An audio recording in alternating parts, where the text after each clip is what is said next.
प्रणाम। क्या आपने कभी सोचा है कि वो महादेव जो नीलकंठ बनकर संसार का सारा विष पी गए, आखिर वो किस दुख में पागलों की तरह रोए थे? आज की कथा उस महाप्रेम की है जिसने शिव को वैरागी से गृहस्थ और फिर विध्वंसक बना दिया। इस दिव्य यात्रा में हमारे साथ जुड़ने के लिए अभी शिव तत्व को सब्सक्राइब करें और कमेंट में लिखें हर हर महादेव। मेरे प्यारे शिव भक्तों, आज हम उस महागाथा का स्मरण करेंगे जो प्रेम, त्याग और कठोर तपस्या की नींव पर टिकी है। महादेव जो स्वयं वैरागी हैं, जो शमशानवासी हैं, आखिर वे गृहस्थ कैसे बने? शक्ति के बिना शिव शव समान है और शिव के बिना शक्ति अधूरी है। यह कथा माता सती के आत्म बलिदान, महादेव के वियोग और फिर माता पार्वती के रूप में उनके पुनर्मिलन की है। कथा की शुरुआत होती है प्रजापति दक्ष से। दक्ष ब्रह्मा जी के पुत्र थे और उन्हें अहंकार था अपने पद का, अपनी प्रतिष्ठा का। उनकी एक पुत्री थी सती, जो साक्षात आदिशक्ति का अवतार थी। सती मन ही मन महादेव को अपना पति मान चुकी थी। दक्ष की इच्छा के विरुद्ध जाकर सती ने शिव का वरण किया और कैलाश चली गई। दक्ष को लगता था कि शिव अमंगल हैं, शमशान में रहते हैं, भस्म लगाते हैं, इसलिए वे राजाओं के बीच बैठने योग्य नहीं हैं। इसी द्वेष के कारण दक्ष ने शिव से संबंध तोड़ लिया था। एक बार प्रजापति दक्ष ने कणखल हरिद्वार में एक भव्य यज्ञ का आयोजन किया। उस यज्ञ में उन्होंने संसार के सभी देवी देवताओं, ऋषियों, मुनियों, गंधर्वों और यक्षों को आमंत्रित किया। सबका अपना अपना आसन था, सबका अपना भाग्य था, लेकिन अपने ही जमाई महादेव और अपनी पुत्री सती को उन्होंने जानबूझकर नहीं बुलाया। जब माता सती को आकाश मार्ग से जाते हुए देवताओं के विमान दिखे तो उन्हें पता चला कि उनके पिता के घर उत्सव है। उन्होंने शिवजी से वहां जाने की हठ की। महादेव ने बहुत समझाया। उन्होंने कहा, देवी, बिना बुलाए मित्र और गुरु के घर जाना तो उचित है, लेकिन जहां कोई आपसे शत्रुता रखता हो वहां जाने से केवल अपमान मिलता है। दक्ष मुझसे द्वेष रखते हैं, इसलिए तुम्हें वहां नहीं जाना चाहिए। किंतु सती का मन नहीं माना। पिता के घर का मोह और बहनों से मिलने की इच्छा उन्हें वहां खींच ले गई। अंततः शिवजी ने उन्हें अपने गणों के साथ नंदी पर बिठाकर भेज दिया। जब सती यज्ञशाला में पहुंची तो वहां का दृश्य देखकर उनका हृदय टूट गया। दक्ष ने उनका स्वागत करना तो दूर, उनकी ओर देखा तक नहीं। सती की बहनें उनका उपहास उड़ाने लगीं। केवल उनकी मां प्रसूति ने उन्हें गले लगाया। सती ने जब यज्ञ मंडप में देखा तो वहां भगवान विष्णु और ब्रह्मा जी का आसन तो था, लेकिन महादेव का कोई स्थान नहीं था। वहां शिव का भाग्य नहीं रखा गया था। पति का अपमान नारी सह नहीं सकती। सती ने भरी सभा में अपने पिता से प्रश्न किया, पिताजी, आप उस महादेव का अपमान कर रहे हैं जो इस चराचर जगत के पिता हैं, जिनके बिना कोई यज्ञ पूर्ण नहीं होता। आपने उन्हें ही छोड़ याच दिया। दक्ष ने अहंकार में भरकर शिवजी को बहुत अपशब्द कहे। उन्होंने शिव को अघोरी, अमंगल और न जाने क्या क्या कहा। सती के लिए अपने आराध्य, अपने पति के लिए ऐसे शब्द सुनना असहिष्णु हो गया। उनकी आंखों में क्रोध की ज्वाला दहक उठी। उन्होंने सभा को ललकारते हुए कहा, सुनो सभासदों, जहां शिव की निंदा हो रही हो वहां एक क्षण भी नहीं रुकना चाहिए। और मैं लज्जित हूं कि मेरा यह शरीर दक्ष के अंश से बना है। जो शरीर शिव के द्रोही से उत्पन्न हुआ हो, मैं उसे अब धारण नहीं करूंगी। देखते ही देखते माता सती ने वहीं भूमि पर बैठकर समाधि लगाई और अपने भीतर की योग अग्नि को जागृत किया। वह अग्नि उनके रोम रोम से प्रकट हुई और क्षण भर में सती का शरीर उस पवित्र अग्नि में भस्म हो गया। चारों ओर हाहाकार मच गया। यह समाचार जब कैलाश पहुंचा तो महादेव की क्रोधाग्नि से तीनों लोक कांप उठे। वह भोला भाला शिव अब प्रलयंकर बन गया। उन्होंने क्रोध में अपनी एक जटा उखाड़कर धरती पर पटकी।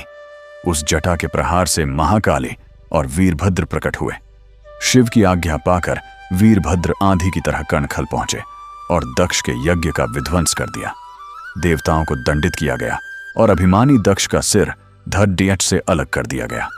लेकिन इसके बाद जो हुआ उसने संसार को रुला दिया। महादेव जो अविनाशी हैं, वे सती के जले हुए शरीर को लेकर ब्रह्मांड में पागलों की भांति घूमने लगे। उनके वियोग से सृष्टि का संतुलन बिगड़ने लगा। वे न किसी की सुन रहे थे न देख रहे थे। तब देवताओं की प्रार्थना पर भगवान विष्णु ने अपने सुदर्शन चक्र से सती के शरीर के 51 टुकड़े किए। जहां जहां वे अंग गिरे वहां शक्तिपीठ बने। सती के जाने के बाद महादेव सब कुछ त्याग कर हिमालय की एक गुफा में जाकर घोर समाधि में लीन हो गए।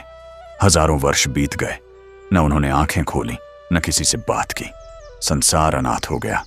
इसी बीच तादकासुर नाम के असुर का आतंक बढ़ गया। उसे वरदान था कि उसकी मृत्यु केवल शिव के पुत्र के हाथों होगी, लेकिन शिव तो समाधि में थे। विवाह की कोई संभावना नहीं थी। देवता चिंतित हो उठे। तब पर्वतराज हिमालय और मैना के घर एक कन्या का जन्म हुआ। नाम रखा गया पार्वती। यह वही सती थी जो पुनः शिव को पाने के लिए लौटी थी। बचपन से ही पार्वती के मन में केवल शिव बसते थे।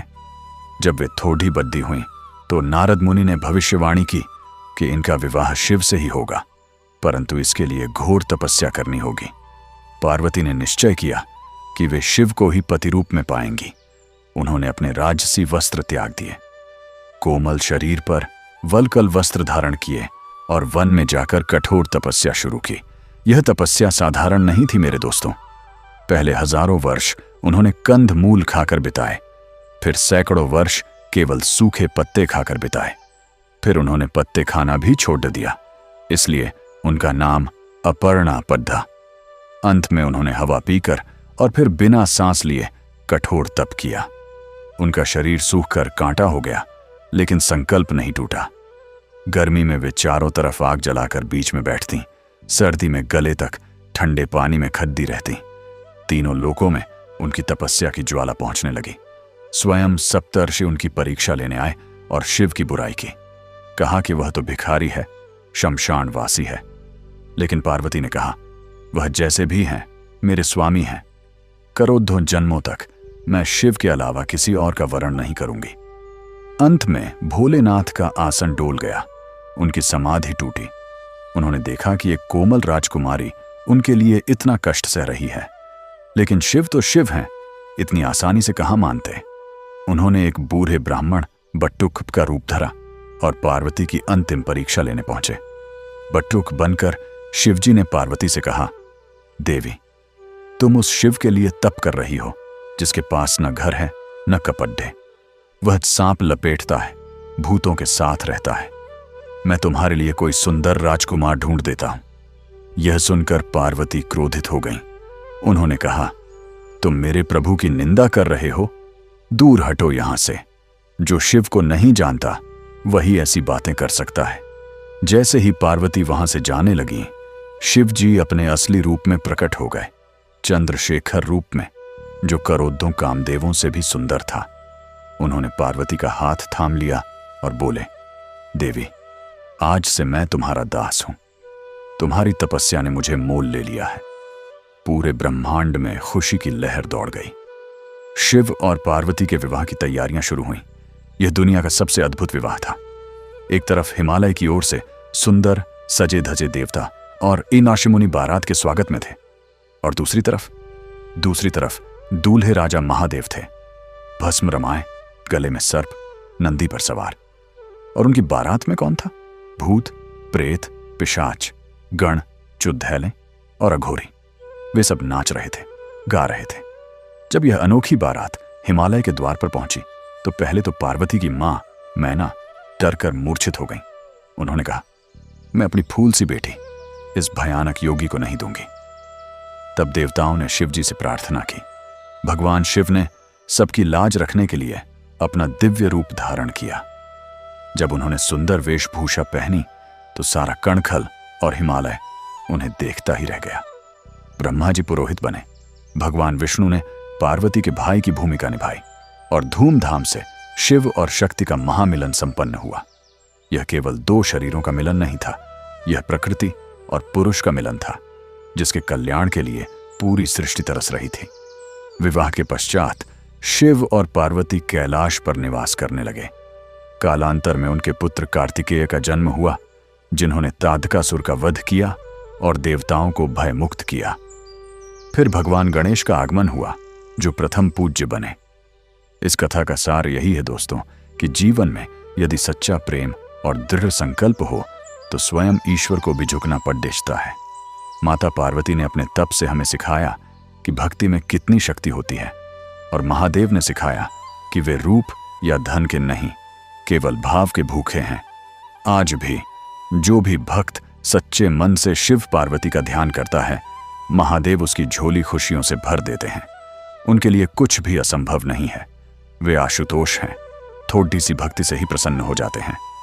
आइए हम सब मिलकर उस दिव्य ज्योति के चरणों में नमन करें और प्रार्थना करें कि हमारे जीवन में भी सुख, शांति और भक्ति का वास हो। यदि आपको यह कथा पसंद आई हो तो कमेंट में हर हर महादेव लिखकर अपनी हाजिरी जरूर लगाएं।